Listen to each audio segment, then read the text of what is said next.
নমস্কার বন্ধুরা, বাঙালি রান্না পরিবেশে সবাইকে স্বাগত। আজকে বাজার থেকে আমার এনেছে কাতল মাছ। এই কাতল মাছের আমি পাতলা ঝোল করব আলু, কোয়াশ আর পটল দিয়ে। প্রথমে মাছগুলো আমি লবণ হলুদ দিয়ে মেখে নিচ্ছি। মেখে নিয়ে কড়াতে বসিয়ে দেবো ভাজার জন্য। কড়াতে তেল দিয়ে দিচ্ছি বেশ কিছুটা।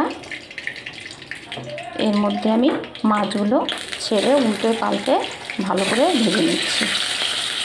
মাছটা ভাজতে ভাজতে আমি এখানে মশলা করে নিচ্ছি।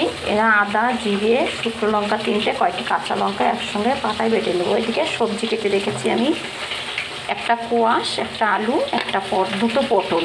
এটা দিয়ে আমি পাতলা ঝোল করব। মাছগুলো ভাজা হয়ে গেছে, আমি তুলে নিচ্ছি।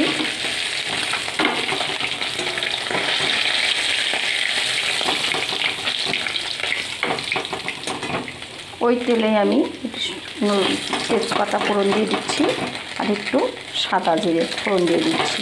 দিয়ে সবজিগুলো আমি এখন সবজিগুলো ছেড়ে দিয়ে দিচ্ছি। এর মধ্যে পরিমাণ মতো নুন আর পরিমাণ মতো হলুদ দিয়ে ভালো করে এটাকে আমি এখন ভেজে নেব। সবজিটা আমার ভাজা হয়ে গেছে। এবার আমি মশলাটা দিয়ে ভালো করে কষিয়ে নিয়ে তারপরে ঝোল দিয়ে দেবো। মশলাটা কষানো হয়ে গেছে। এবার আমি এখন এর মধ্যে পরিমাণ জল দিয়ে দিচ্ছি ঝোলের জন্য। ঝোলটা ফুটে উঠে গেলে মাছটা আমি ছেড়ে তারপরে নামিয়ে নেব। মাছগুলো ছেড়ে দিয়ে আমি আরও কিছুক্ষণ ভালো করে ফুটিয়ে নেব।